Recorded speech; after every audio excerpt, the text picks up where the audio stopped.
যদিও মাসের শেষ, তবুও বলেছিলাম যে মাসের বাজার শেষ হয়ে গিয়েছে, মাছ মাংস ঘরে কিচ্ছু নাই, আর উনি ওনার ইচ্ছা মতো মাছ মাংস নিয়ে আসছেন। একটু চিন্তা করার না, মাছের বাজারে গেলে ওনার মন মতো মাছ নিয়ে আসেন, অথচ উনি বাসায় এক টুকরা মাছ সে খেতে চান না। কি যে একটা আজব মানুষের সাথে আমি সংসার করি, কি বলবো আপু ভাইয়ারা। মাছের বাজারে গেলে ওনার মাথা ঠিক থাকে না, কোনটা রেখে কোনটা কিনবেন, পাগল হয়ে যান।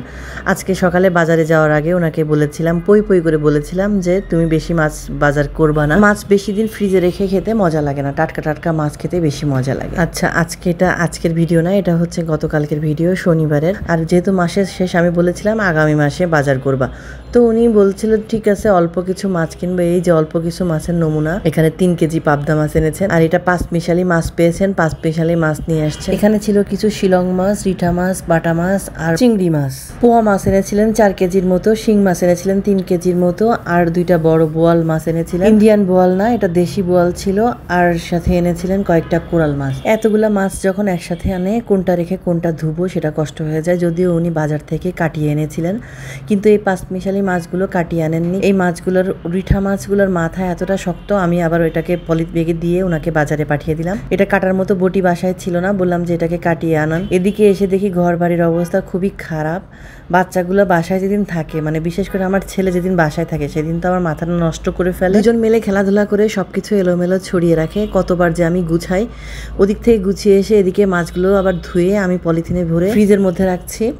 আর এদিক থেকে আমার কাজের মেয়েটা চলে এসেছে, ওকে বললাম শিং মাছগুলোকে একটু পরিষ্কার করতে। ও বসে বসে শিং মাছগুলোকে পরিষ্কার করছিল, আর এদিকে আমি বোয়াল মাছটাকে পরিষ্কার করছিলাম। এর মধ্যে আমার হাজবেন্ড চলে এসেছেন রিঠা মাছগুলোকে কাটিয়ে। এগুলোকেও এখন পরিষ্কার করে নিব, পরিষ্কার করে তারপরে ফ্রিজে রেখে দিব। আজকে আমি পোয়া মাছটা রান্না করব, টাটকা পোয়া মাছ উনি খেতে চেয়েছেন। এই 2 কেজি শিং মাছ ঘষতে যে কতক্ষণ লাগছে, আজকে ওর সব কাজ বন্ধ রেখে আমি শুধু শিং মাছই ঘষিয়েছি। ও শিং মাছ ঘষতে ঘষতে এদিকে আমি পোয়া মাছটাকে রেডি করে ফেলছি।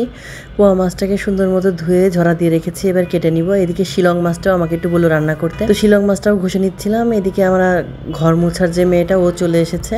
আমার মেয়েটাকে বলেছিলাম এই ঘরে যে খেলনাগুলো ছড়িয়েছো সেগুলোকে উঠাও। ভাই বোন দুজন মিলে সব খেলনাগুলোকে উঠাও। সারাদিন আমার কাজ হচ্ছে ঘর থেকে ও ঘরে ঘুরি আর কে কি করছে সেগুলোকে দেখা, আর সাথে মাঝে মাঝে আমার নিজের কাজগুলোকে করা।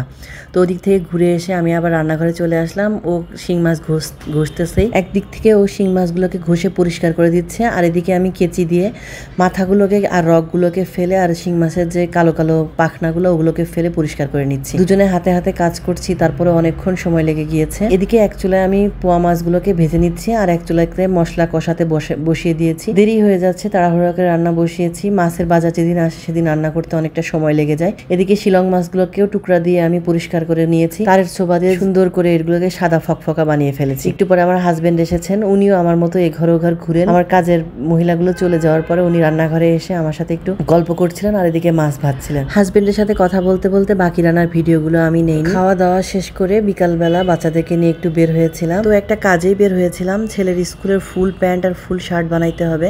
চলে আসলাম নিচে, আর আমার হাজবেন্ডও তার শার্টগুলোকে লন্ড্রিতে দিবেন, তো উনি লন্ড্রিতে দিয়ে আমরা চলে গেলাম এই মোড়টাতে। আমরা একটা ছোলা খাই, ছোলা এবং ডিম একসাথে।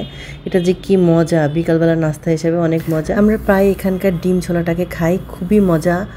আমার খুব পছন্দ, আমার হাজবেন্ডেরও পছন্দ। ডিমের যে কোনো আইটেম আমার এবং আমার হাজবেন্ডের খুব পছন্দ। এরপর আমরা চলে গেলাম স্কুলের টেইলার্সের কাছে, ওখান থেকে ওর ফুলহাতা শার্ট প্যান্ট বানাবো। আমাদের ছেলেটার হচ্ছে গ্রোথ ভালো, 1 বছরের জিনিস পরের বছর আর পড়তে পারে না, তো ভালো মতো মাপ দিলাম, একটু বড় সড়ো করে বানিয়ে দিবেন এটাকে বলা। আমরা একটু পরে চলে আসলাম আগরাতে, আগরা থেকে কিছু শপিং করলাম। এখান থেকে আপনাদের কাছ থেকে বিদায় নিয়ে দিচ্ছি, টাটা, আল্লাহ হাফেজ।